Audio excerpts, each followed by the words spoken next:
Welcome to Dark Side of the Moon.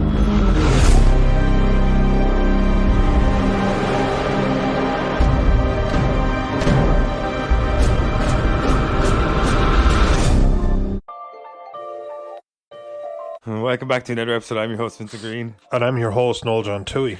We got Cara Mack in the back, and this is Dark Side of the Moon. Let's get to it, motherfuckers.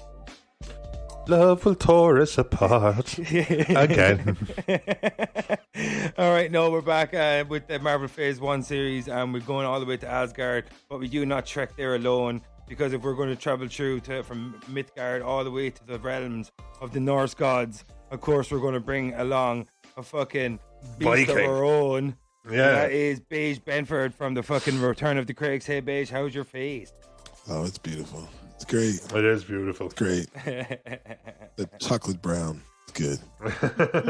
You got Kimbo Slice vibes going on now, man. Anytime I have a beard, everyone just either calls me Mark Henry or Kimbo Slice. Mark Henry, sexual chocolate. Right? Sexual chocolate. Oh, it is. Yeah. See, when you guys introduced me, I was going to have Conor McGregor queued up. But then I got excited because he was like, I was like, all right. Yeah, I think I still have Conor. Hold on. The fuck is that guy? You can say what you want about I'm not a big McGregor, yeah. but he owns press conferences. He owns press conferences. Oh my god, he's worth admission. Yeah, that's it. He's box office, man. Yeah, he really is. Though. He is He's box a proper office superstar, like a proper one. Like, because it's not even about his W's and his L's and his D's anymore. It's just about him. That sucks though. That sucks though, because when he was hungry, that's when I liked watching him fight. You know what? I know we're kind of going off topic here, but if I couldn't, this was the thing when we I don't know what you guys call it, but when he was on what we call the dole, government assistance, Yeah. It was like 100. I think he was on €184 a week. I mean, it's just enough to pay for groceries. You know what I mean? Like, you'd have to live with your parents. It's not a lot of money. All I'm going to say is, I bet you anyone that's listening to this Thor episode did not expect the first 5 minutes to be about Conor McGregor. It is what it is now. It's happened, okay? You just need to let us have it. But the hunger he had to not just raise himself, but to be the greatest was massive. And then, unfortunately, he's that little bit of I wouldn't mind if he went Ali. Ali never stopped working. He had all the talk, but he worked. McGregor started to buy his own press.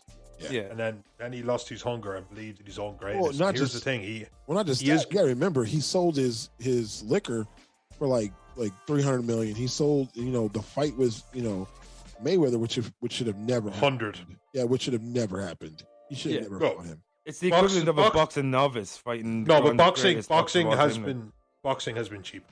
Yeah, of course. Boxing's a horror sport now. UFC is turned into the greatest fighting combat sport on the planet right now. And that's me saying that, and I'm a lifelong boxing fan, you know what I mean? For entertainment value alone. But aside from that, right, what other things are entertaining? Hard segue. I don't know.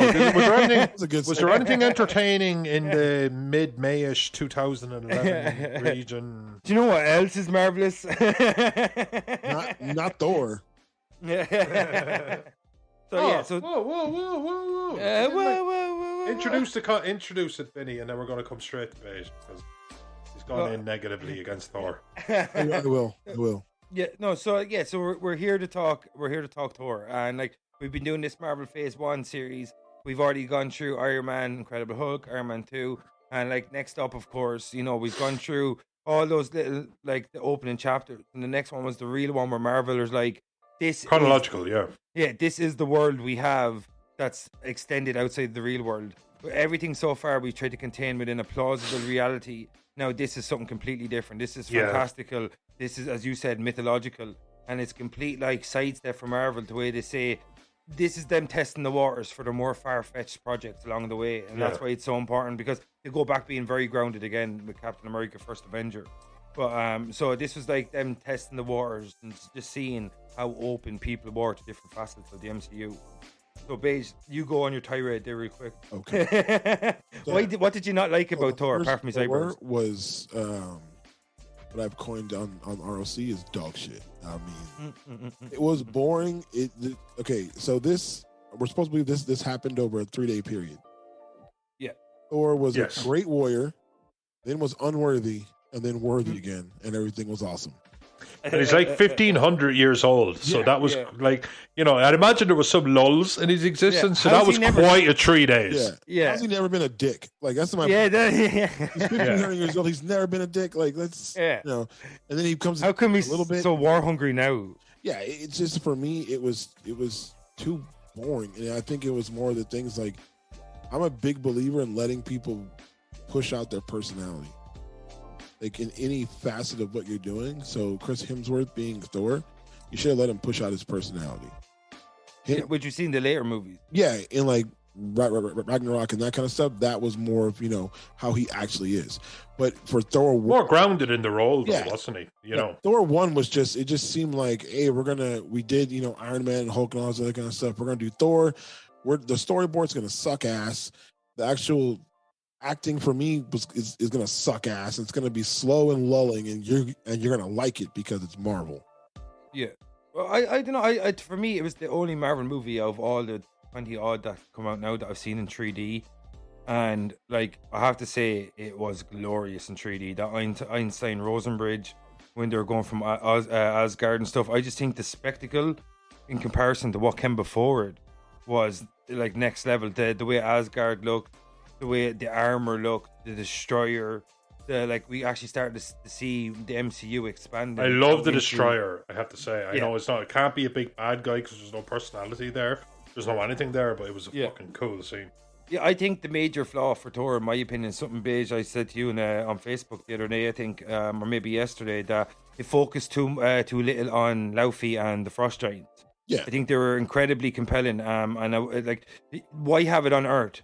When I think that you could have him on Earth, and if you're going to set it up for a 3-day period, like you touched upon, Baish, just get it over and done with. Have him not be worthy and have him be worthy, and let's go back and fight Frost Giants, or even have the Frost Giants come to Earth, and that's way more exciting than just having like a family fucking like Hamlet, pretty much. Yeah, like, you know what I mean? Like, which I thought it's kind of played out, and I know the reason they brought Kenneth Branagh on because of Hamlet and his Shakespearean experience, and they were trying to kind of have that kind of come into the style of the story.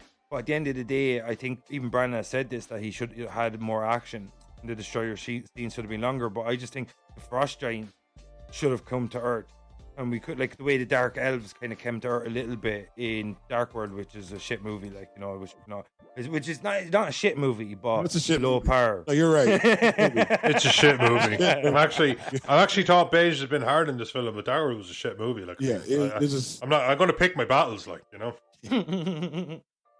Stop making me laugh and have liquids. I tell you this, so I will say, and this is going to sound like I'm going to kind of say I really enjoyed Thor, but I actually have to say the thing that I was most excited about, and it just kind of put me back. Well, first off, what you said. Remember, everything was 3D for about 5 minutes there. Everything. Do you remember, like you had to go to you had to pick whether you wanted to see it in 3D or not. Post Avatar. And I remember saying that. Yes, I remember saying that. Oh my god, everything, and I mean everything, is going to be 3D. Yeah, there's going to have to be like little back alley 2D cinemas, if that's your, you know what I mean? Like it's not even a thing anymore. It's not really even the thing anymore. But anyway, I remembered going to this film, and I remembered again. It was before Captain America, Vinny, was it? Yeah, Captain America. Right. So we have this movie, we have the next movie, and then we have an Avengers. So Avengers hasn't happened, but I just remember a soldier like opening up a cabinet full of weapons and taking a bow. And I remember getting chills. Tim Burton, Hawkeye. Yes. I just thought the introduction of Hawkeye was actually so cool. I thought it was cooler than the introduction of Thor. Pointless I just thought, pointless guy. You know when he's up in the whatever the hell he's in, some sort of crane, and he's kind of aiming. He's kind of going, I have to start telling you, I'm starting to root for this guy. Yeah. And I just thought it was cool. I always thought it was an understated power. Imagine the power of absolute accuracy. Shooting. Like, I know super strength or something sounds really, really cool, but imagine just anything in your hand, whatever your objective is, absolute, complete, total accuracy. Which he proved in Avengers. Like when he was a bad guy, how detrimental he was to the Avengers just being on his own when he was under mind control. Oh yeah, unbelievable. It's an unbelievable gift. Like it's being an absolutely insane ability to have. Like. Yeah, so I just thought it was cool. Anyway, I just thought that was cool. But I don't know, I enjoyed it. I enjoyed the goofiness of it. I think Marvel had allowed itself to be goofy because they had introduced Iron Man and Hulk and stuff like that. There was always a lightness to there, even the darker elements of Iron Man and Iron Man 2. DC's very dark. DC's very dark. Dreary, I think, more so than dark. But it's very, I think these greyish, goldish, brownish kind of colours that they seem like the sepia. Well, that's more Zach. Huh? He's describing pieces of shit. Brownish. But it is, but like it's very. Marvel is very colourful. I mean, you are DC guys. We like our DC. Yeah, but it is like the colour of. Marvel I think both of them are so different that it gives so much room for people to like both. Oh yeah, they appeal to totally different aspects of what you like. I hate the fact that people have to be one or the other, and instead of just preferring one or the other. I think you have one or the other. I think for me, I like Iron Man. You know, I like Edward Norton's Hulk. I don't like Mark Ruffalo's Hulk. Oh, really? Yeah. It's just like I like DC stories because it just seems like they're new. For me, Marvel's like cookie cutter. It's like the same thing over and over and over, and there's no consequences to anything. I feel like they tried to cram so many heroes in as well. That's why I feel so cookie, especially when you got to mutants. Yeah. You know, I know like the comics, we haven't actually interlocked the universes of mutants and. Well, now that the multiverse comes, anything. Yeah, anything. It's game over. Absolutely. Yeah. Have you seen Spider-Man? I have. No. Yeah. Have you seen it, Baish? Yeah. So good. I told Sheila I wanted to go to yesterday, and she said, "Oh no, I want to go out, have a pint and a meal." And I said, "Right, I'll do what you want to do." Got a taxi, left it stranded out the Bog Road, and it was closed because of COVID. And then I got a taxi home, so I'm down like €15, and I have no Spider-Man. Spider-Man. Oh man, I'm furious. I mean, I'll send you a picture of Spider-Man, or like. Don't ruin it. It's so good. Vinny can show you a picture of the Jeff Goldblum thing I sent. Oh yeah, that thing's pretty dope. Jeff Goldblum holding a baby T-Rex. It's awesome. Looks like Jesus. He's like the coolest white man on planet Earth, though. Jeff Goldblum. It's true. Yeah, it's true. He does jazz and everything. I look at Thor as a point of like, we're gonna try to make a boring superhero. So they're really boring. He's boring. Whatever problems, I wouldn't say boring. I think of all the superheroes, though, from his original iteration, whilst maintaining the same actor, he's evolved the most out of all of them, apart from Captain America. I think he evolved because they saw it wasn't working with the first two movies. I think Chris Hemsworth got very comfortable in the role as well. You know what I mean? I think they let him be himself. Yeah, exactly. It's something we talked about in Iron Man 2. They were trying to hold, like you let Robert Downey Jr. be himself. Yeah. But they did that instantly. They got that right instantly. Yeah, but you saw Iron Man, blossomed, and he's what he, like, when you think of Iron Man, you think of Robert Downey Jr. Yeah. It's crazy when somebody gets put in that role and you're like, okay, that's that person. So like unrecastable. Yeah. So like Thor, I honestly thought he was gonna get recast by the second Thor. And then he was Thor, I was like, so new. They're gonna recast him because it was just so bad and the movie did so poorly. It did like over 600 million, I think. Yeah. No, but compared to the other films and like everything has to be relative. What Vinny said flies in the face of what Baish said, but to be fair, everything has to be relative in a Marvel universe where their payback is usually 5, 6, 7, and if it's only 2, at this stage, they've yet to hit $1 billion. This is phase 1. They've yet to hit $1 billion until Avengers. So 600 or 700 million is massive money at this stage for them. Like, well, yeah. Well, that's also fair. Okay. Well, yeah, because superhero movies hadn't gone to that threshold yet, where it was just like, oh, we need to all go see this movie now. Yeah. Now it's to a point where like anything comes out, well, unless you're a New Mutant fan. Well, that did, like, they waited like 600 years to release that fucking movie, and he still haven't seen it. Like, it's just crazy. Just certain things that happen. It's just like Thor, like where they're going with Thor now. I don't think it's going to be good. My favorite Thor scene, and I know this is completely stupid because there's been some real spectacles, but what's the name of the flamey demon that ends up destroying Asgard? Surtur or something? Surtur, yeah. But where he's hanging from the chain and he's talking to him, and then he kind of turns his back to him because of, oh, hey, dude, because of he keeps spinning around. Yeah, and he goes, I'll be back in a second. Back in a second. And then he gives another spiel, but then he goes again, and I just thought that was good, but that was when the charm was real. Yeah, that's just Chris Hemsworth. It's like what you said, Baish. That's how he allowed. Yeah, that's how he is. So for him to be able to act and be able to be himself and like push towards like that thing was good. He talked about in the first movie that he felt like he was reading the script with his wife at home, and he said she fell asleep. Yeah. Oh, because it was so like she fell asleep. Like that's how boring it was. And I'm just like, I think it's the purest case of the actor growing in other roles outside of his mainstay role, and then they allow, as you say, they allow him to just be more of himself. Because in the meantime, between Thor and Thor Dark World, and in between that and Ragnarok, he went and did a lot of comedic roles, like in The Vacation, and then that the female Ghostbusters came out in that period as well, I think. And people saw that Chris Hemsworth is not just a big musty dude; that he's actually got a lot of comedic timing. He's very charming. He's very witty, and he can actually carry a film on his personality alone, and not just his physical appearance. Because of Thor Part 1 and 2 was a lot of him flexing, a lot of him showing how like mythical he is. But in Part 3, they kind of showed how much of a kind of human he is also. Yeah. And I think his interactions in the Avengers movies with the likes of Robert Downey Jr. and other like stronger actors like Mark Ruffalo, Steve or Chris Evans probably helped him grow as an actor too. And not Mark Ruffalo though. Ruffalo. I don't think he's actually. To be honest with you, I thought like.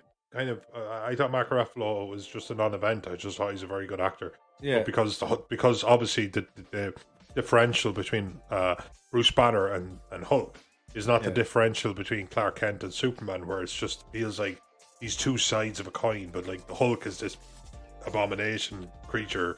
No, abominations. I know it was a bad word. Yeah. But like I do think that I actually loved Edward Norton as the Hulk. It's interesting, Noel. A lot of people could play. These Hulk thoughts you have are very fresh. It's like you weren't even there for the Incredible Hulk episode. Yeah. It's strange. It's weird. Yeah, but continue. It's just the way I look at it. And for me, Edward Norton was one of those dudes where I thought he was difficult. He wasn't difficult. Edward Norton read all the comics. He read all the Hulk comics. He went home. He read them all. He watched everything that was on video or anything with the Hulk, and just processed it. And when he was on set, the stuff that they were doing, he was just like, Hulk wouldn't do this. Bruce Banner wouldn't do this. This is not something that, like him jumping from like, you know what I mean? Like that kind of shit where just like, he's just like. Oh, I remember, dude, to go back to 2003, which is so long ago now, but I do remember being in a theater, we call them cinemas. Yeah. And I remember just fucking sitting there and the Hulk, he tears up a tank and he does all the stuff that's definitely well within the Hulk purview. But then he jumps. He runs 5, 6, 7, maybe even 10 steps, but then he jumps, and it's literally like he disappears off our camera, and then the hill that's at like the furthest part of the horizon, a mountain, he hops on that, just disappears behind it. Yeah. And I remember us all laughing. I just remember literal like everyone. It wasn't full now. I don't want to. I'm not trying to paint a picture of like 200 people laughing. I'm talking pity laugh stuff. 13 or 14 or 20 people just chuckling because it was fucking dumb. It needed the right amount of groundedness. It needed the right amount of great. But at the same time, a director has a job to do, and if a fucking actor is showing up every day and saying this is what you need to do, I'd lose my shit. I get it. You would get upset. You get angry, be like, "Hey, dude, like this is my movie. I'm the director." But at the same point, like, don't make it seem like because they were saying that he didn't care about the project. No, he cared way too much. Yeah. He wanted everything to be. Get your accusations right. Get your accusations right. He was a dick. Because not caring or like caring too little is definitely obviously not it. Yeah. No, we were saying that on the Incredible Hulk episode, the situation with Ed Norton is probably what kind of coloured Marvel's hand or whatever way they decided with Edgar Wright when it came to Ant-Man. They decided after the Hulk that they're going to kind of ingratiate their movies into more of an old school studio format where they have overarching creative control. Yeah. They're going to be very hands-on with the casting, the process of the movie, and we think that we were saying that like the Ed Norton experience in Incredible Hulk is probably what led to how to the way they dealt with Edgar Wright with Ant-Man in Phase 2 when they dropped him from the movie because of the creative problems he had, because he wanted to make his movie in the same way Ed Norton wanted to make his Hulk. Marvel were like, no, you're here to make our movie, our Hulk, our Ant-Man. You have to work within our system. And because of that, I think they learned a lot of lessons from Ed Norton, and it had everlasting effects on how Marvel handled talent and creatives throughout their projects. Because even Thor Dark World, they dropped 2 directors, Patty Jenkins, who later went on to direct Wonder Woman. Yeah. She got dropped, and I think Kenneth Branagh got dropped, and then eventually they landed on Andy Taylor from Game of Thrones. And so, like, a lot of this happened, growing pains with Marvel earlier on, same with Terrence Howard as well from Iron Man. But like, I think Thor, how it benefited going into from part 1 and part to Dark World and into Ragnarok, was that they constantly strengthened his what's the word I'm looking for? His co-stars, like the secondary and ancillary characters, because the what they call the Lady Sif and the Warriors Tree, they were pathetic. They were really weak. Like, and they had good actors, Jamie Alexander. They have Ray Winston there, or sorry, not Ray Winston, Ray Stevenson, and they had good actors, but I just think they looked so outplaced. Like, they were distracting nearly every time they came in there. And I think when they dropped them, and in Ragnarok you bring in Mark Ruffalo, you bring in Tessa Thompson, and you bring in Jeff Goldblum, you bring in a Taika Waititi, and like, I just think that, like, when I was looking back at Thor and after seeing Ragnarok, and in hindsight, casting is so important. That's what Marvel are learning, that when you have an Incredible Hulk, he can't carry a movie. Maybe a Thor can't carry a movie. So you kind of start joining these characters together. Like, Thor's going to be with Guardians of the Galaxy and Love and Thunder. And like, so I just think when you look at Thor, that the weakness really was maybe in the casting of Lady Sif and the Warriors Tree. What do you think, Noel? Yeah, I remember thinking, watching that first one, that you're trying to establish the Thor world very quickly, and it's an awful lot to establish because it's literally God tier mythology. Yeah. And also they had to touch upon all Balder is the one of the ones I can actually think of that forgotten Lady Sif. He's supposed to be a son of Odin as well, wasn't he? Yeah, exactly. And then you were supposed to, and obviously you had to glaze over this kind of like, but to be fair, Baish is absolutely right. This is supposed to be based in 3 days, and he's out there kind of going like, hey, Frost Giants, like, throws hammer, comes around, kills 50, comes back to him, creates storms and all this kind of shit. And then he's and it felt a little bit like Robin Hood Men in Tights. Have you ever seen that film? Yeah. You know what I mean? It was the main guy and his band of merry men, and they're all, aren't they crazy? Those guys. And of course they had to establish them quickly and move on quickly. And if you do it in that way, you'll come across goofy. And they were goofy. And they did. They look so out of place. Even in Asgard. So out of place, and they were actually, like you said, again, this is just something that me and Vinny can't escape, and I think it's my fault. Is it the script's fault, or is it the actor's fault? Because if you were a Daniel Day-Lewis tier actor, a Denzel Washington tier actor, doesn't matter, if you were given a shit script, there would be a point where it's out of your control. I think it's the script. Where like Denzel couldn't have made The Phantom Menace a good movie. Oh no. You know what I mean? Like, he couldn't have. He's an amazing actor, but he couldn't have done it. Time has made Phantom Menace a good movie. His sequels have made Phantom Menace a good movie. The shit movie. That's what I think. I also think it's a presence. I also think, like, certain people that helps, but you just think there's a point where, like, again, like imagine a Denzel in a something like Phantom Menace, because that's the expression what I used. Yeah. But Daniel Day-Lewis but an Al Pacino, I don't fucking care, man. You tell me how you make the Phantom Menace a good movie. Imagine Daniel Day-Lewis as Jar Jar Binks. Actually, you know what? Jar Jar Binks would have been the most treasured character ever. Yeah. If Daniel Day-Lewis. Misa drank your milkshake. Misa drank it right up. If Thor would have been the first installment, do you think Marvel would have crumbled? Yes. Yeah, that's why they started with Iron Man. That's my point to something. No, I accept it. I actually do. It's not a strong enough basis. Yeah. It's not a strong enough preface. I completely accept that. If Thor would have been the first movie, then it would have crumbled. It's like what I tell people about certain movies, about like DC. If Joker was your first introduction into DC, you're hooked. If that's your first introduction, and then you watch, it just ripped off King of Comedy.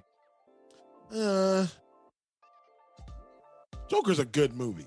Joker's actually Joker's a great movie. I'm not letting this guy come for. It ripped off King of Comedy though. I don't think it ripped it off. I think it gave you a look into maybe one backstory of the Joker. Yeah. And I think that's what it.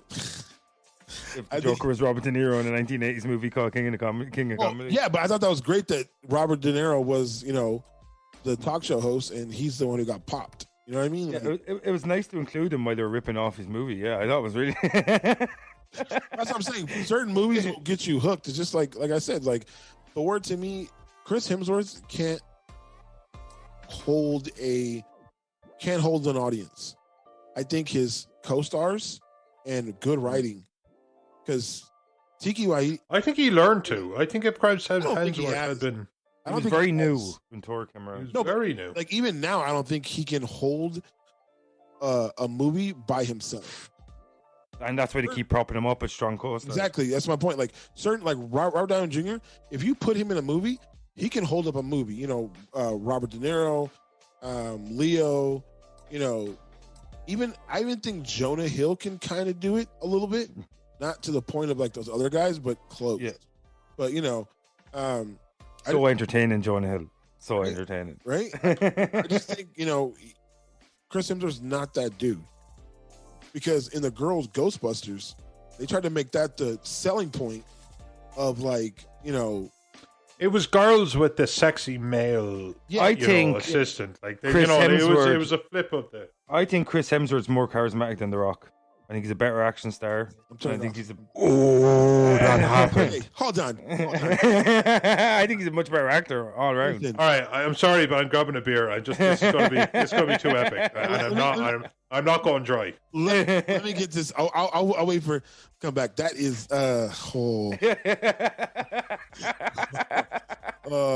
I'll wait. He's like the white guy Rock, but way better.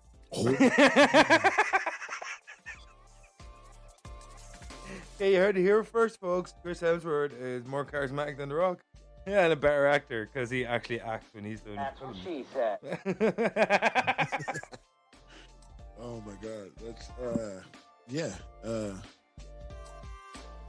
Wasn't that Charles Dance who played Laufey? Would you prefer to see more of the Frost Giants? I would have been the first movie. I would have made the first movie about the Frost Giants. Is that Eli beside you? If you would have gone to a point where is that what? Is that Eli beside you?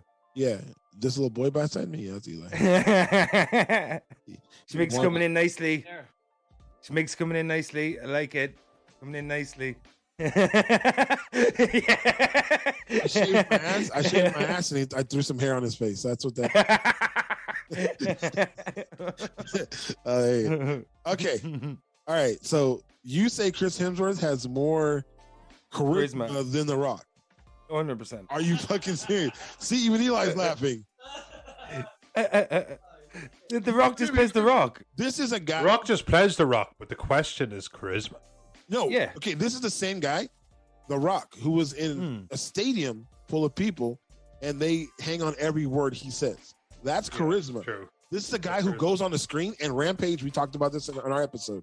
Rampage, not a good movie, but it's terrible. You'll go see it because The Rock is in it. Jungle Cruise. Yeah. I thought it was going to be dog shit. Was not that. Yeah. Was not. He's the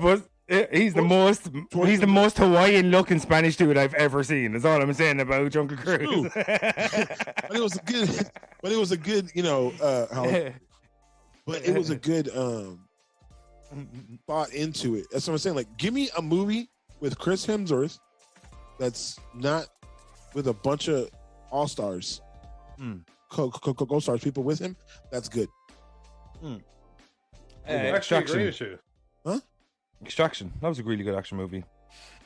It's a Netflix movie. Yeah. So some good movie. That's like Shark Tornado. Yeah, that's like telling me Shark Tornado is great. It's just like that's what you got. Sharknado. My bad. Sharknado. Sorry, I'm not. Sharknado. Come on, it was a masterpiece. Okay, but that's what I'm saying. Like, actually, I refuse to let people come from the Sharknado movies. I never even watched them.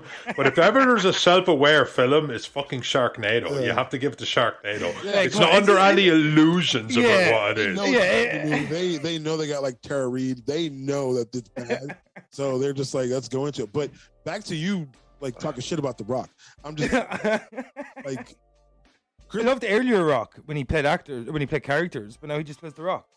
Rock does play the Rock. I Chris agree with Hemsworth you plays about the characters. charisma thing. 100%. I'm with you, Beige, on the charisma thing. 100%. Dude, But the Rock just plays the Rock. The What Rock charisma does the Rock have anymore, though? What do you mean? He doesn't have any more. What do you mean? All he does is play monotone characters. He plays this. He doesn't play the same character. The Rock is funny. Check out our page. There's literally someone posted a meme with 4 different pictures from 4 different movies. I saw that. Yeah, And it's the same thing. But the Rock, Chris Hemsworth plays characters. There's another thing right now that the Rock's Jungle Cruise is going up against the Rock's Red Notice on 2 different platforms right now, like edging each other out. Oh, there's no doubt that he's a bigger megastar, but it doesn't mean he's a better actor with more charisma. He just has a bigger base. He's been around like 15 years longer or whatever. I didn't say The Rock was a better actor. Yeah. Chris Hemsworth was an actor. The Rock's a more well-established brand, that's all. He's around like 15 years longer. I was a wrestling kid in the 80s, so the whole 90s and early 20s phenomenon escaped me. But back when I was a stoner in my friend's house and we used to hang out in his basement, he was a big wrestling fan, so he got some of the Stone enthusiast, if anyone's listening. Stone enthusiast of the yeah, exactly. And thinking about it now makes me sentimental. But, Fuck's sake. I'm just admit you loved that film. I loved it. I loved that. every bit of it. all I'm saying is like. Well, no, sorry, but I just remember The Rock. Booker T was there, and he kind of like, blah blah blah. It was the invasion, the WCW invasion. But he was just like, I'm the 5-time blah blah blah blah. And The Rock came out, and he was like, it was all eyebrows and expressions without speaking, and he was going, and that's why I'm blah blah blah. And I just remember The Rock just went, "Who in the blue hell are you?" I'm not going to try and do it with attitude. But I just remember getting literal shivers up my spine. That's what he had that much charisma. He ended like I'll give you that. Career. That's why I'm on your side of that argument. Acting. I wasn't even watching wrestling. Yeah. And that just literal shivers. And I was like 17 or 18. Yeah, but his crowd control is world class. But you're not doing crowd control when you're making a movie. You're supposed to convey a I just feel like okay. You're right. They're 2 different arts. Yeah. But I would edge out The Rock. I think Chris Hemsworth's a great entertainer. I think he's a good actor.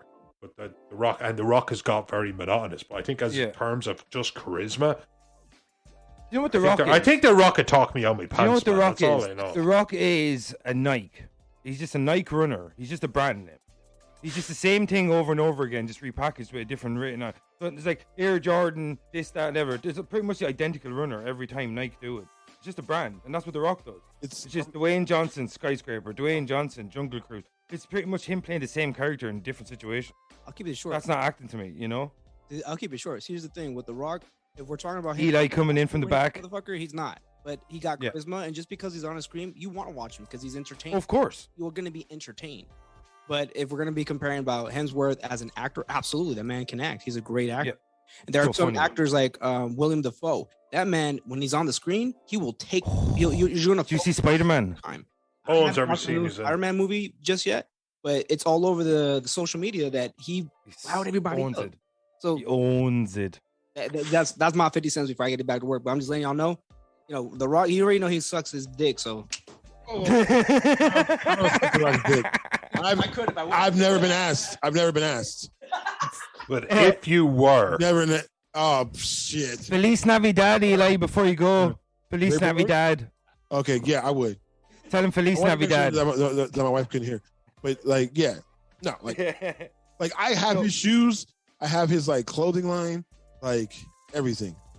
Right. So to get us back on topic, right? Yeah. So we went from Chris Hemsworth and The Rock, right? But one other cool black motherfucker that's in this movie is Idris Elba. He is unbelievably fucking filled with charisma and shit, and he's a good actor. But do you think he regrets? And I know he said it, but do you think he regrets massively taking that role so early in his career, considering how much of a superstar he's become? Because Hemdall, at best, is a secondary character. Yeah, and he can't be in the Marvel universe now. He can't be reimposed. Yeah, it doesn't. No, but fuck all that. I mean, it's Marvel, man. I'm not even going to entertain that argument. But I'm just saying, Idris Elba, the human being, had took the Heimdall role. I think that's a great point because he's so huge. Like, why couldn't he have been a Blade, or why couldn't he have been, Black Panther or something? A Black Panther. I think he's a huge actor. So yeah, no, I actually think you're right. What do you think, Baish? I think he probably regrets it to a point where like he got. I think Don't forget to turn your headphone back around. I think.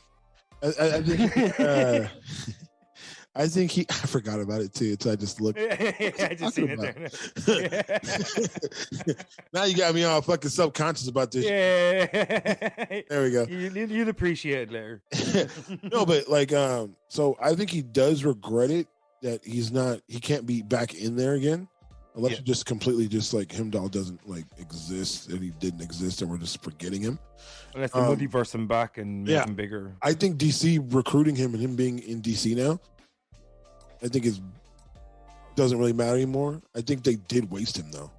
Yeah. I think there's certain actors where you have him sitting there and like you have gold sitting on you and you just waste him. Yeah, and like wait.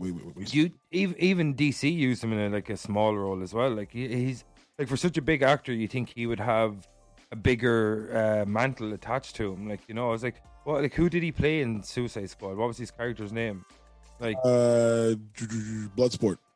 You know what I mean? Like, so pretty much Will Smith substitute. Like, no, that's all it was. Really. They're doing another Suicide Squad, and then he's gonna have a spinoff on HBO because Peacemaker has one, and he's gonna get one. And the Bumblebee show, there was gonna be a show. It's not gonna be a movie. So, Blue Beetle. Yeah, Blue Beetle. Sorry. Yeah, I seen that yesterday. Actually, I got your back. Beetle, So I think Bloodsport's gonna get pushed, and they said that he may get plugged into the Black Superman story to where R2 R2 where there's a Black Superman and it's kind of almost a Flashpoint thing. Yeah, he shoots Superman with the kryptonite bullet, so I think they're gonna push that. I think he signed like a 3 or 4 movie deal. He's going to be okay. We're not too worried about. Oh, he's rich. I'm not worried about him like being able to buy flour, but do you think it's a case of they could have used him more? Like, Heimdall is a pretty cool character. You see him later on. He's a little bit. From a personal aspect, it just matters for him as an actor. Did he land on his feet or not? And he did a absolute Simone Biles and just like I don't know. I do not have the gymnastic terms. One bronze. Like, spectacularly. You know what? I think Simone Biles is going to be all right, man. Yeah, she's got more gold than Fort Knox. Yeah, I know. My God, like. You know what the problem with Simone Biles was? Is that like they checked the urine and the blood and stuff for drugs, but they didn't test for is to see if her bones are hollow like a bird. if she was infused with like a cat spine. They don't test for that because there is a point where she stood in the air and I'm just like, gravity dictates that she comes down, and for a half second she didn't, and I'm like, no, not drugs, it's hollow bones. Simone Biles has hollow bones. I was looking Simone Biles aside, right? Strangely enough, didn't think I was going to say that sentence tonight.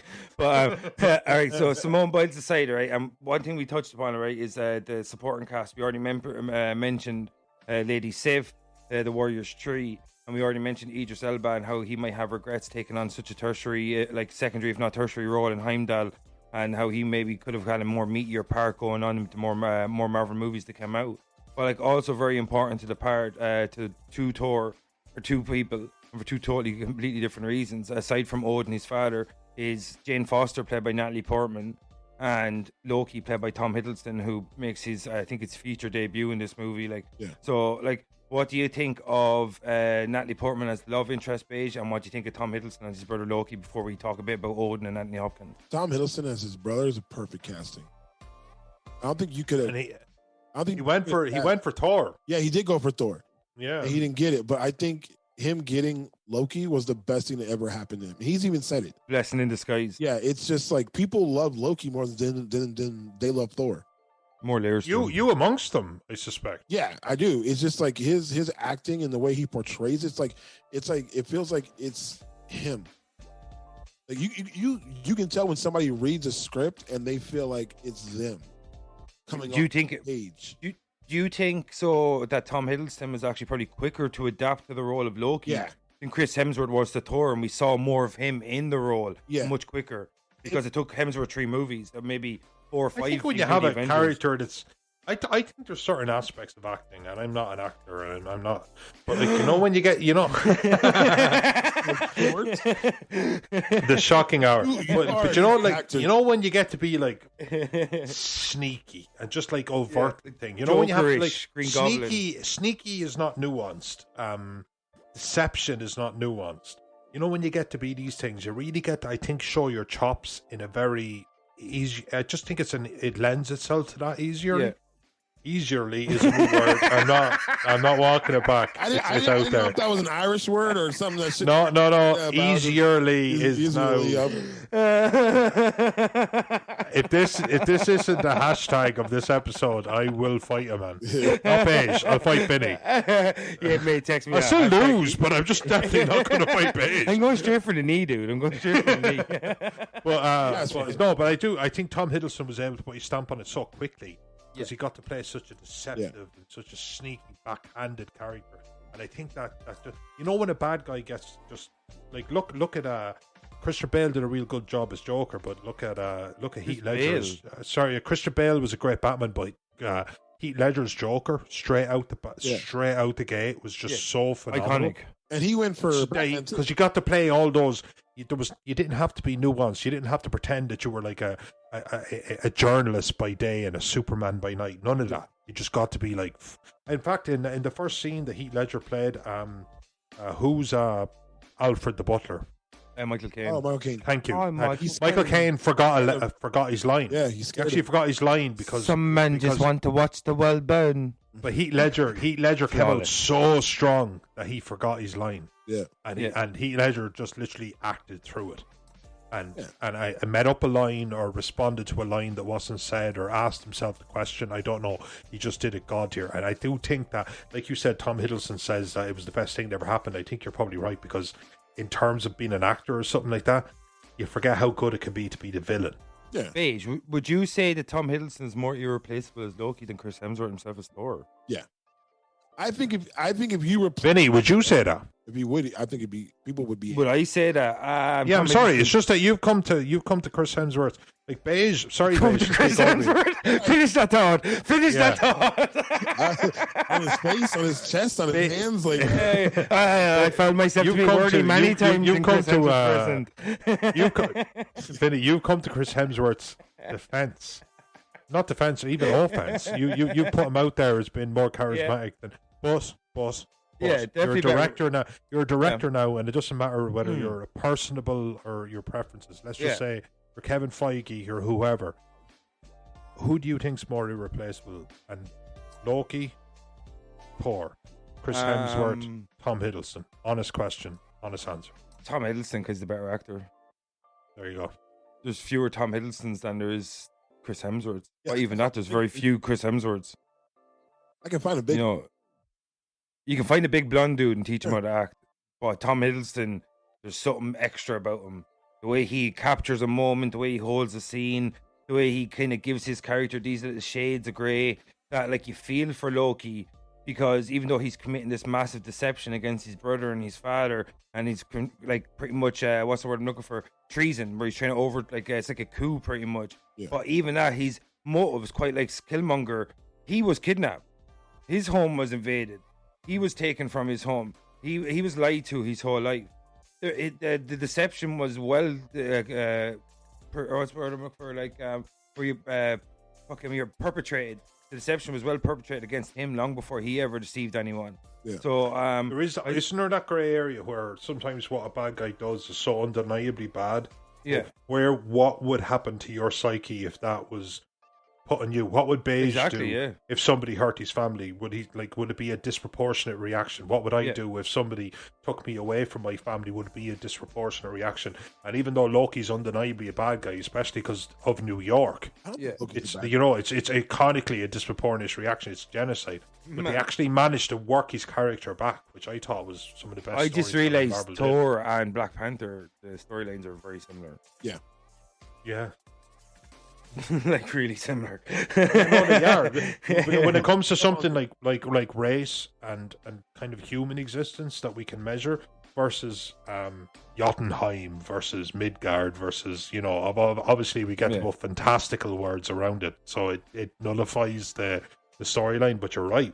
If you're to break it down, you're right. But like back to your other thing with Natalie Portman, I think she's replaceable. Yeah. Of course she's replaceable. She's Natalie Portman. I know, but Lousy. I think she's a piece though. And in some movies, people are just a piece. And you can take those people out and put somebody else in, and it's perfectly fine. And no one really bats an eye, and nobody gives a shit because the piece that you can't pull out is still there. So I think Natalie Portman, and it sucks to say this, but like Chris Hemsworth are pieces. You know, Odin is a piece.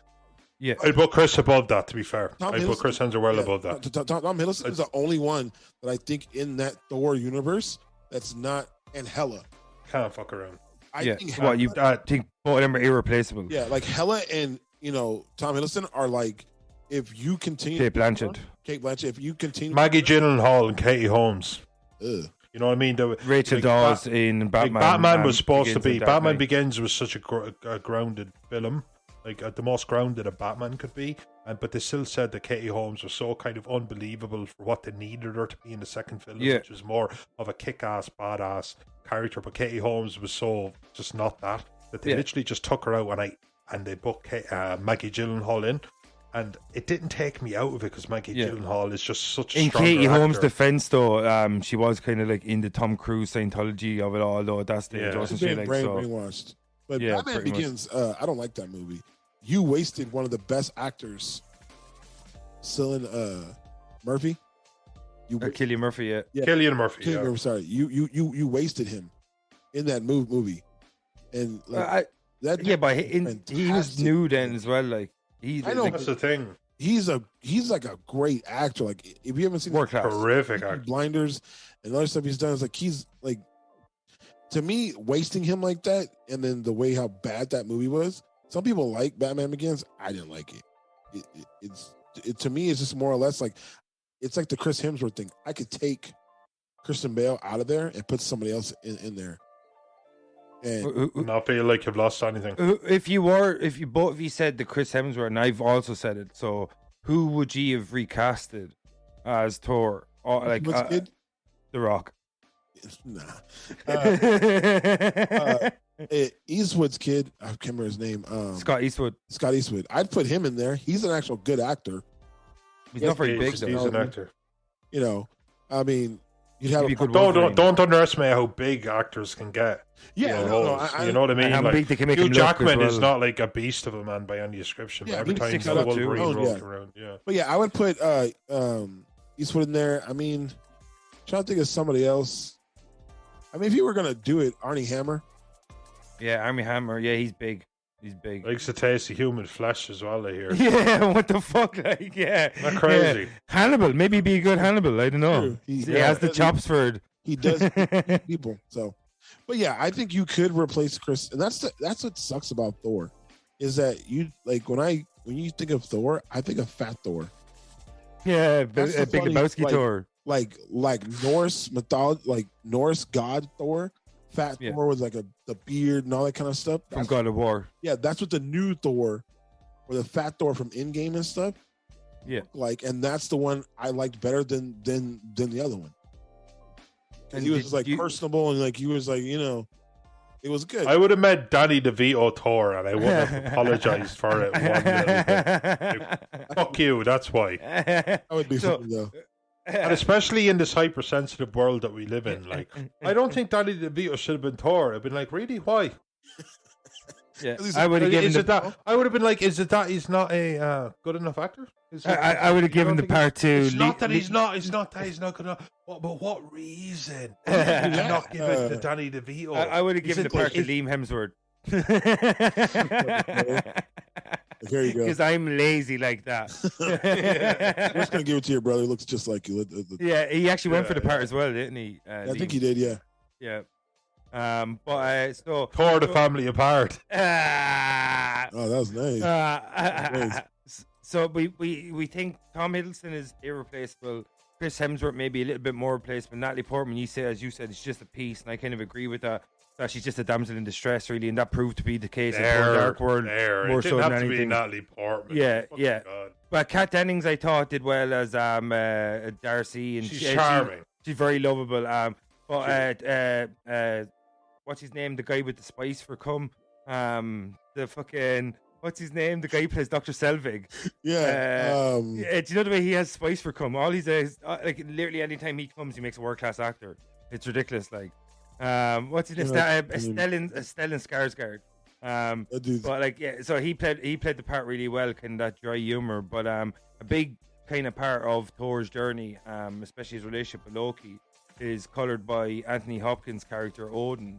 And what did you both make of Anthony Hopkins? Do you think that was a lazy choice? I think the way they made him look, and just like Chris Hemsworth, I think they look very much like father and son, and the relationship I thought was one of the most captivating parts of the movie. What do you think, Baish and Noel? I think that it was a lazy choice. I think you found somebody that kind of looked like him that was older. He didn't really have to. He's an actor, though, Anthony Hopkins. Yeah, he didn't really have to really do anything. He had a couple of lines. It wasn't like he was in depth like all through the movie. For me, it was sleep. Yeah, it was just like, for me, it was just like, it's just like, Natalie Portman. You could have found another. You could have put Michael Caine in there.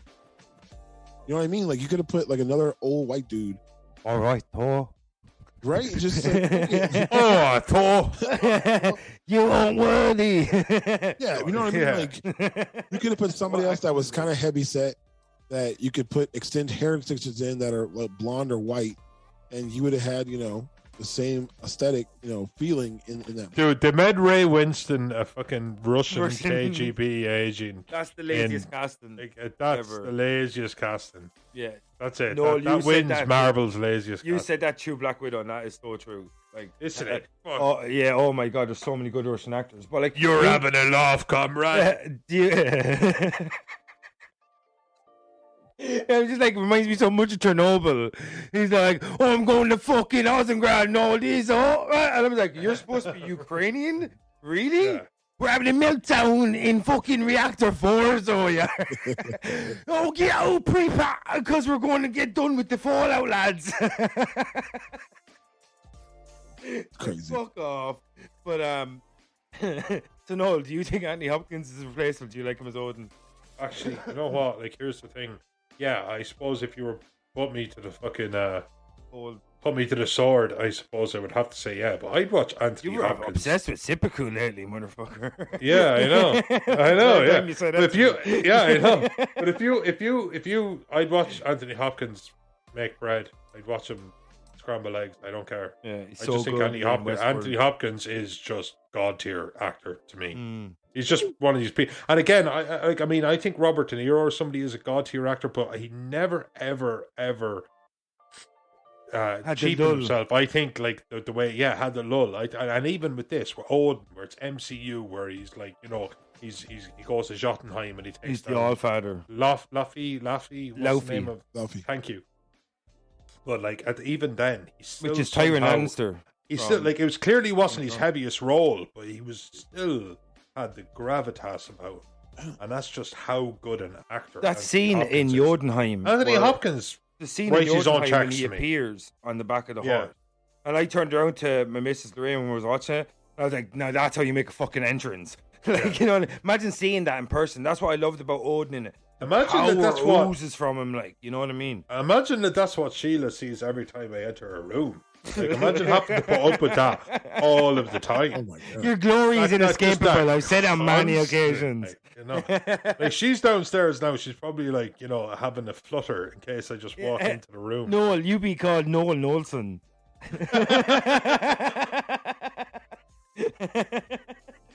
Noel, son of Noel. And I actually am Noel, son of Noel. I know. That's what I said. Son of Noel? Yeah. I am, yeah. I'm Baish, son of Baish. It's good. Is your dad Baish? Yeah. Well, he's probably slightly darker. Hey, but I'm bummed. It's crazy because, like, I'm a third, and my son's a fourth. So, like, it just goes. What? How is that? Like, what's the origins of Baish? Is that like I thought you were retarded, but just third. Third. No, so what's the origins? Like, it's a family name. Where's it come from? Yeah, my mom got my name from some priest that she used to go to. It meant I forgot what it. I'd have to ask. Your real father, it seems. Imagine that. Like, no, but she got it from him, so it's more like that was like my dad had it, and then they went to a priest, and they was like, what's it mean? And then he told them. They told me. I don't fucking remember. But then, like, so I'm the third, and my son's the fourth, and my son was just like, because he's 17, he was just like, do I have to call my son Baish? I was like, no, you can call him whatever you want, but if you don't call him Baish, you're not in my will. It's like John Forded you. Pretty much. It's like, you can name anything you want as long as it's beige. I want to get like an eighth. Like, Baish the eighth. That would definitely eighth of my name. I feel like Baish the eighth is actually just like Baish the eighth. I just feel like that would be a really fucking cool name. Right. Like, that would be my podcast. That would be the name of my podcast. Yeah. That would work. That's good shit. Like, I never heard the name Baish though, to be honest with you. No one has. And that's the great thing. Like, when I tell people my name, they're like, somebody was like, are you sure? I'm like, yeah, I'm sure about my name. Yeah. But so we looked over all the different aspects of Marvel, or story of Thor, and we we broke down all the different aspects of what makes it strong, the cast, who's replaceable, who's irreplaceable, what made it strong? But yeah, exactly. Sort of what makes it strong. Yeah, but what made it strong? I think that movie's shit. I don't know what made it strong. No, I mean, like, well, the thing about Thor, what made it strong, I thought, was that it gave us a glimpse into the expansion of the Marvel Universe. Okay, gotcha. And you know what I mean? Like, so, and we got to see more of Nick Fury, we got to see more of Agent Coulson, like, we got to see a little bit more about what S.H.I.E.L.D. do and how they operate in the in the background. We got to see Jane Foster, we got to see Asgard, Jotunheim. There's a lot in this movie. Like, even though it doesn't hit its beats exactly how we wanted it to, it still tries very hard, and that's a strength, I think. But like one thing I always say to everyone before we go to the break is, like, all these things are awesome, but the thing I want to know about the most is, what do you think of the suits? You know what I mean? So, Baish, what did you think of the Asgardian armor?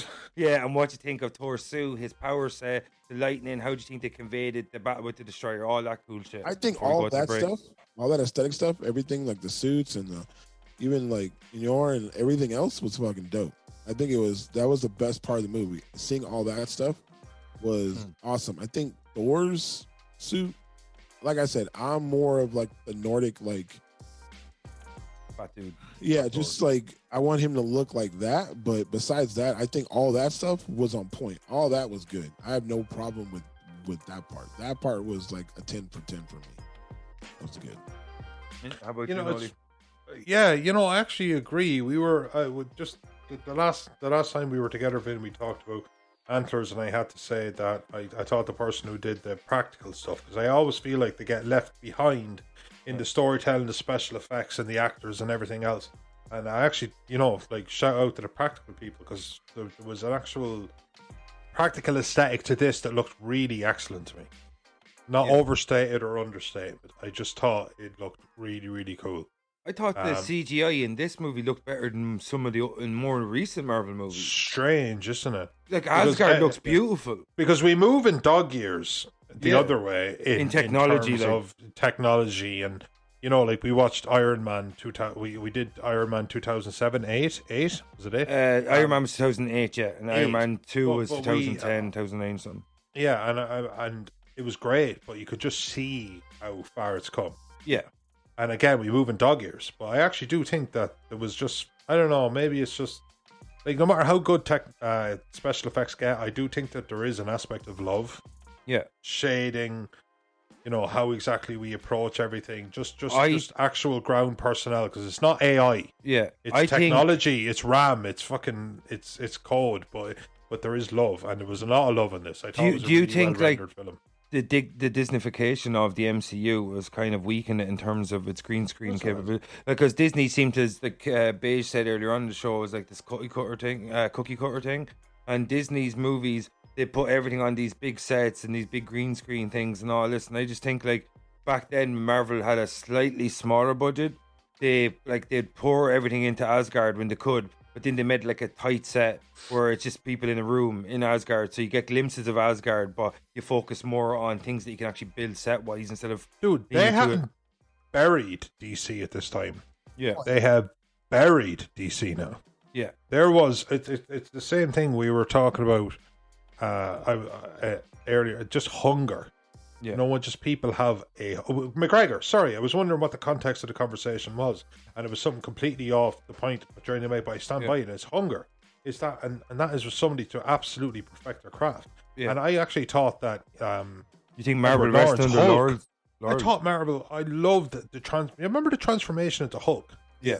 That Edward Norton have the veins popping in the arm as the arm grew. Absolutely flawlessly beautiful.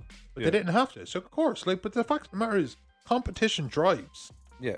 Well, look, you haven't. Who are they competing with now? But they're even though they're competing with themselves, I still think they're doing some of the most ambitious stuff to date. So do I. But I do think that if you put it under a microscope, you could see that the progress that they've let their foot off the pedal a little bit. If something that's released in 2011 looks better than something that released in 2021, and that's 70 fucking years in I think that's worth mentioning. I thought this film looked really, really great. Yeah, same as I thought. For its aged brilliantly compared to some of the other superhero movies of its era. But I don't know. I think it looked fucking stunning. Not enough action for me. That's my main issue with Thor. And I know Kenneth Branagh said it afterwards. The Destroyer is such a cool creature to have it killed in a 4 or 5 minute fight scene where it's just blowing up a small town, and that's your big action sequence, because later on it's all personal but Loki on the Einstein-Rosen bridge. And I just think they didn't capture the magnitude of the events that were going on. And the Thor Dark World tried to do that with the Dark Elves, but more battle scene. Thor should be akin to Lord of the Rings. I think the climax of each Thor movie should be a gigantic battle scene. They should have been the armies of Asgard marching against the armies of Jotunheim, and then you could have it break down into the personal battle between Thor and Loki at the end on the Rosen Bridge if you wanted to, because Thor could chase him back to Asgard or some shit. Yeah. So I think we should have had a big battle scene that Earth does not need to be so heavily focused on in Thor, which we've seen with Ragnarok. Ragnarok showed us that Thor is far bigger than Earth, that he has far more potential as a character, that he does not have to be earthbound. Midgard to him is actually the least interesting place he can go, and I think that's the problem with Thor Part 1, and just is that there's more interesting characters and there's more interesting avenues that could have gone with the story. And even though it looked aesthetically beautiful and the Destroyer was cool, I just think there's a lot of wasted resources, because I really was interested in Laufey, the history he had with Odin and Asgard, and this is all really cool mythos that was never really fleshed out correctly. And I think it would have been a much stronger movie if you got them off Earth, brought Jane Foster to Asgard or whatever early in the movie, and then you could have had a big battle scene on Jotunheim or Asgard in the end, and that would have been a really cool way to have it as a climax. And then you could have had the personal battle with Loki too. So I just think they for personal stories, I think the action suffered, and I think that was the major issue I had with Thor. What about you, Baish, and then Noel, and we go to the fucking break? My major issue with Thor? Yeah. My major issue with Thor... sucked balls. I'm not waiting. I mean, it was rolled, like I was telling the other thing, it's rolled in dog shit for me. The acting wasn't good. Like I said, the suits and how it looked, it's kind of like Aquaman. How Atlantis looked was fucking amazing. Black Panther, it was amazing how it looked.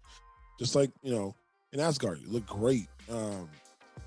It just felt like the movie was rushed. You tried to do too much, too little time, and just the story of him being not worthy than worthy, and 3 days going by, and then everything's awesome again.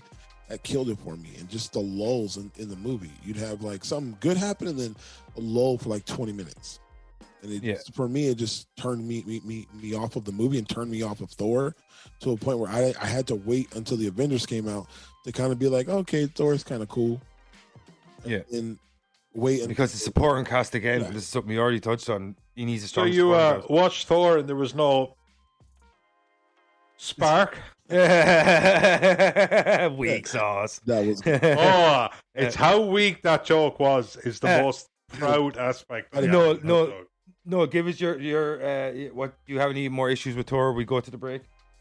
Just go to the break. No, I do. There's a few things to talk about, but we'll save it for what if and best and worst. Exactly. All right, cool, motherfuckers. All right. So this is Dark Side of the Moon, and we'll see you after the break. No, where's my sponsors? They took our sponsors. I know that you've all been prepared for this, but I thought I'd just remind you just the same. Can you handle that, Blondie? Game over, man. Game over. What the fuck are we gonna do now? What are we gonna do? It was pure evil.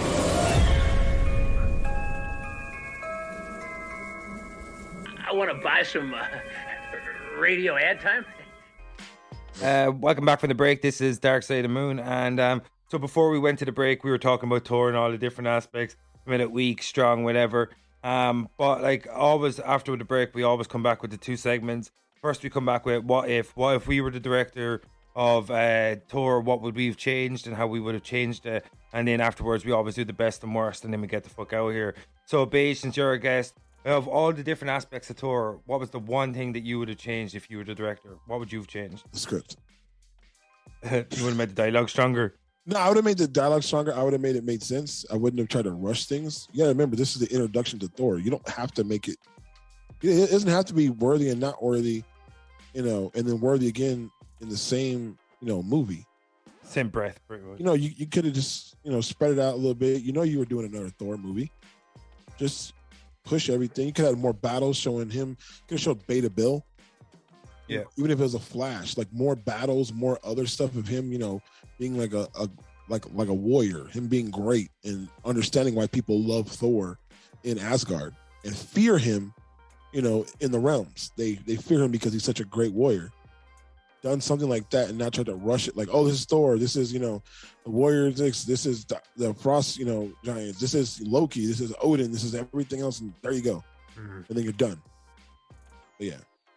That's what I'd rather sometimes that they not cover something at all than covering it wrong. Yeah. That kind of way where they try to like touch upon everything, and I wouldn't mind if because knowing that you're going to make at least a trilogy and he's going to show up in other films, because obviously they planned them out in stages. And did less characters back then as well. Yeah, I just wish they kind of said like, yeah, okay, so there's like some questions around this, that, and the other, but like we'll get to it. Don't worry, and they're not going to be the burning questions that are going to drive everyone fucking crazy. Yeah. It would be touch upon it, and rather than spend a little time on it and fuck it up, don't do it. Do everything right. Yeah. So, yeah, I think it's a good point. Yeah. What would you change, Noel, if you were the director? I don't know. Like, I would have liked it to have a slightly darker tone. Like, if you look at like actual Norse mythology, like the actual Vikings and shit like that, and the Vikings versus the Romans and the pushbacks across Europe and stuff like that, I actually think you've introduced quite a brutal character. And I know Marvel was never going to go dark, but I don't think they necessarily had to go flamboyant. Well, they went Dark World in part 2, and you hated that, like, so. Yeah, well, okay. Like, there was so much wrong with that. Yeah, I know. But I would have liked them to be introduced as more of a, because he's the Avengers Superman. He's the guy that, of course. He punches harder than everyone but the Hulk, and he can soar higher than anyone, like Iron Man, and whatever. He's just literally a god, like a demigod at the very least, and so he's that guy that stands amongst them as just the best or the most powerful, certainly. Yeah. And I wish they just kind of brought a little bit of darkness that was behind that into it. It was very colourful and again satirical, which I quite enjoyed when I was watching the film. But it was satirical. It wasn't like The Last Son of Krypton or Murder Alley or I do like the tragedy. Like even with First Avenger with Captain America, just waking up in the world 70 years, 80 years later, and everyone you love is gone. Like that. Great, that's storytelling. That compels me to the character, and I don't think it had that. I don't think it had any of the gravity. I enjoyed it, but it didn't have any gravity at all for me. But so very enjoyable, and they got the Thor character got better, but I don't think it had gravity. What about you? For me, I think I wouldn't have set it in modern day. If I'm going to set it on Earth, I would have set it back in Viking times. I would have had established that Thor is the protector of Midgard, and that's how you can reincorporate him into modern times. You could have at least had the first shot of part 2, and you could have it like saying, or even the last shot of the first Thor. That he says, "I've been watching over Midgard for the last thousands of years, looking out for any threats and dangers, or whatever." And then you could have part 2 then, where it's set in modern times, where there's a new Trek coming along, you can have the Dark Elves. But I think there's just so many more interesting things about Thor than what they kind of gave us. That the whole Jane Foster thing I know is very important from the source material, but it's not very complex or not very interesting in terms of a story, because it's like, as we talked about before, it's just damsel in distress stuff, like, you know. I would have loved to see battle scenes, epicness, Viking warriors, fucking ice giants walking through Norway, and like, I know, I just like, I would have probably set the whole thing in Viking times, and maybe just had it kind of end in modern times like he did with Captain America: First Avenger or something. There's ways to bring it into modern times, but I think with the story that they had available to them, there's a lot more interesting ways they could have gone with the character, and in particular the setting. I either would have set it up mostly in either Asgard and Jotunheim, or I would have set it back in Viking times, and I would have made the battle scenes a lot more frequent and more epic than what we got, like, really. Well, you had to make it longer. Yeah. No, just spend the time differently. You could keep it 2 hours and spend it differently, like, you know, and just have 2 battle scenes in it if you wanted. You know what I mean? I just think I wouldn't have spent so much of time on Earth and playing around with fucking the hammer in New Mexican desert or something. You know, there's just so many more cool avenues you could have gone with. Like the scene in Jotunheim showed what it could have been like. Where like that, I would have preferred if that was the finale, where they're all rushing towards him and Odin comes and saves the day and then they fight together or some shit like. I just think that was kind of another clear case of misspent resources. There's a lot of cooler things with Thor than his love interest with Jade Foster, and I think, and I'm hoping Love and Thunder doesn't fall into the same traps when that comes around. I want all romance removed from films. Yeah. I hate it. I think it's the biggest fucking trap. So, is there anything else you would have changed, or we go to best and worst and get the fuck out of here? Yeah, best and worst, get the fuck out of here. Yeah, so Baish, out of the Thor experience, what was the best thing for you overall, and what was the worst thing? The best thing was the nap I took during the movie. You know what? Don't question. Just leave that. That's brilliant. Love that. And then, the worst thing, I just like you said, like I'm really into like Nordic mythology and like Odin and Jotunheim, and like, you know, I have one of the wolves like chasing the sun, you know, like Ragnarok. Yeah, like tattooed Fenrir. on me. So it's, for me, it's just more of a point like when you get something wrong, but then you like dig yourself into it. That's what annoys me. So for me, it was like them not staying to like Norse mythology the way they should have. That's what irritated the shit out of me. That's, you know, yeah. So the best thing for you is the nap you took during it, and the worst thing is that they didn't stay close enough to Norse mythology. Yeah. And Fuck Noel... Thor is what that was. Pretty much. So Noel, before we get the fuck out of here, what's your best and worst? Yeah, no, I actually think the best was, I did feel entertained through the course of that film. There's no denying it. I just did. But I do think the worst is I don't. That's your best. You felt entertained. Yeah, but like, have you ever watched? I've watched superhero films. Kind of went, what the fuck was that? Yeah. Like, you know, the first Suicide Squad. It was just, what the fuck was that? That was nothing. That was an assembly of nonsense. Hashtag release the air cut. Yeah, but it was a linear story. I just wish, like, again, I know I'm kind of harkening on territory the base touch on, but I mean, just touch your mythology. I've read some Thor comics, and they can be dark as fuck. In fact, the God Butcher line that Christian Bale, which is in Love and Thunder, Chris Bale's but the God Butcher was absolutely fantastic storyline. There was another one with this kind of zombie Viking thing who's been sailing through the ocean for thousands of years. It was dark as hell, and it was absolutely fantastic. And then you realize that's just this, like, all of the Norse mythology being true. It just gives you so much leverage, and they never tapped into it because obviously, and it's just the Disney-fication of it, the Marvel-fication of it, with same thing now. Yeah, and so I wish they'd, you know, like, I mean, I think you can jump into it a little bit, and I think Marvel have done. With even Guardians of the Galaxy and stuff like that, they've touched into the darkness of some of the characters' past without giving us such a dark tone that you couldn't have brought your, like, 5, 6, 7-year-old kids to it. I think that line can be walked. Because Ego gave that woman a tumor, like.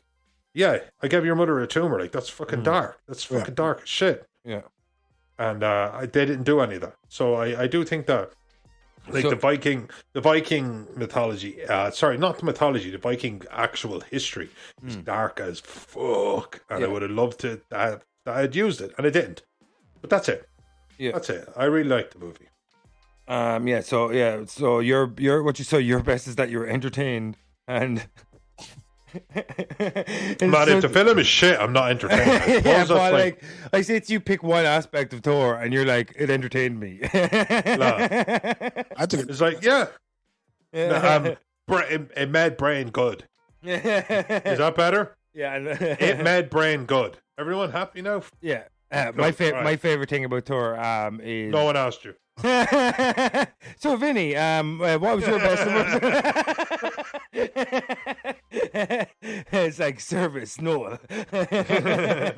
But like, my best and worst from Thor would be the chemistry. The best would be the chemistry between Chris Hemsworth and Tom Hiddleston.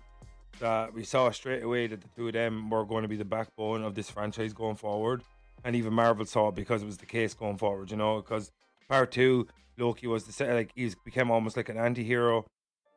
And in Ragnarok, he became full anti-hero, and they actually became partners in crime in a lot of ways. And then, he got his full story arc then in Infinity War when he got to die a hero.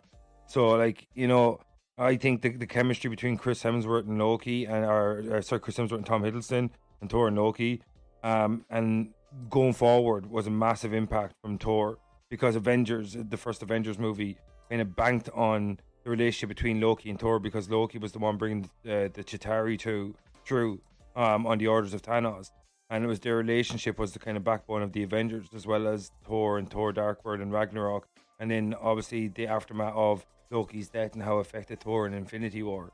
So I just think the burgeoning relationship those two actors had and those two characters, for me, was probably the best thing about Thor overall. And the worst thing is the lack of action, because on the back of Iron Man 1 and Incredible Hulk and Iron Man 2, you can levy a lot of things of those 3 movies in terms of their stories. But you can't say that they lacked in action. The 3 of those movies had loads of action, shit ton of action, with character development, with background development. Yeah, no shortage of action. It's not even an argument you're allowed to have. It's not even a devil's advocate. There simply was. Whether you liked it or not is a separate, but there was. Yeah, lots of action. So, I just think that, we're Thor, because it's such a massive scope that you could tell with the story, to have zero battle scenes pretty much, except for maybe one on Jotunheim, if that could count as more of a skirmish. But I just think that the scope of the character and the lack of action we had was the most disappointing thing. And every time I go back and watch it, and I go, you had all these elements and you didn't really deploy them to their fullest potential.